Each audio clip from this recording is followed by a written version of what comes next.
అంతర్జాతీయ స్థాయిలో అభివృద్ధి చెందుతున్న హైదరాబాద్ మహానగరం మరింత విస్తరించబోతోంది. గ్రేటర్ సిటీ అభివృద్ధిలో భాగంగా హెచ్ఎండిఏ పరిధిని భారీగా పెంచబోతోంది తెలంగాణ ప్రభుత్వం. ఈ మేరకు హెచ్ఎండిఏ పరిధి పెంపునకు కేబినెట్ ఆమోద ముద్ర వేయగా తాజాగా అందుకు సంబంధించిన అధికారిక ఉత్తర్వులు వెలువడ్డాయి. మాస్టర్ ప్లాన్ 2050లో భాగంగా హెచ్ఎండిఏ పరిధిని 12,000 చదరపు కిలోమీటర్ల వరకు పెంచేందుకు కసరత్తు చేస్తోంది రేవంత్ సర్కార్. ఈ క్రమంలో హైదరాబాద్ మాస్టర్ ప్లాన్ రూపకల్పనకు కన్సల్టెంట్ల నియామకానికి రిక్వెస్ట్ ఫర్ ప్రపోజల్ నోటిఫికేషన్ ఇచ్చేందుకు సిద్ధమైంది ప్రభుత్వం. హెచ్ఎండిఏ విస్తరణకు రంగం సిద్ధం. అధికారిక ఉత్తర్వులు జారీ చేసిన ప్రభుత్వం. హెచ్ఎండిఏలోకి కొత్తగా 3,000 చదరపు కిలోమీటర్లు. హెచ్ఎండిఏ పరిధిలోకి మొత్తం 11 జిల్లాలు. ప్రస్తుతం హెచ్ఎండిఏ పరిధి 7,257 చదరపు కిలోమీటర్లు ఉండగా కొత్తగా మరో 3,000 చదరపు కిలోమీటర్ల వరకు చేర్చనున్నారు.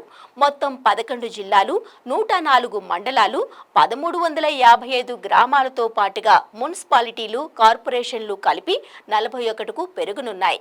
కొత్తగా మహబూబ్ నగర్, నాగర్ కర్నూల్, వికారాబాద్, నల్గొండ జిల్లాల్లోని దాదాపు 16 మండలాలు హెచ్ఎండిఏ పరిధిలోకి రానున్నాయి.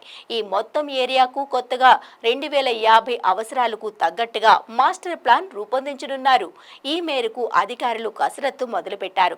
ఔటర్ రింగ్ రోడ్ వరకు core urban, outer ring road నుంచి రీజనల్ రింగ్ రోడ్ వరకు సెమీ అర్బన్, ఆ తర్వాత గ్రామీణ తెలంగాణగా విభజించనున్నారు. ఈ మేరకు హెచ్ఎండిఏ అధికారులు మాస్టర్ ప్లాన్ అమల్లోకి తీసుకురానున్నారు.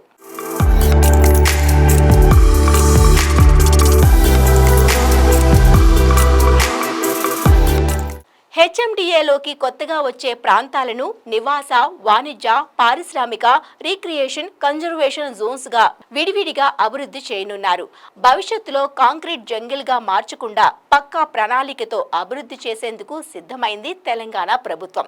ఓఆర్ఆర్ నుంచి రీజనల్ రింగ్ రోడ్ వరకు ప్రజా రవాణాకు పెద్దపీట వేయనున్నట్టు అధికారులు చెప్పారు. రేడియల్ రహదారులు, గ్రిడ్ రహదారులకు ముందే మాస్టర్ ప్లాన్ లో ప్రతిపాదనలు రెడీ చేయనున్నారు. ఆయా జోన్స్ కు అనుగుణంగా అక్కడ భూ కేటాయింపులు ఉంటాయని అధికారులు తెలియజేశారు. హెచ్ఎండిఏ పరిధి విస్తరణతో కొత్తగా చేరే మండలాల్లో భూముల ధరలకు అప్పుడే రెక్కలొస్తున్నాయి. గతంలో ఆయా ప్రాంతాల్లో ఎకరం ₹1,00,00,000 లోపు ఉండగా ప్రస్తుతం 1,00,00,000 దాటుతుందని రియల్ ఎస్టేట్ రంగ మార్కెటింగ్ నిపుణులు చెబుతున్నారు.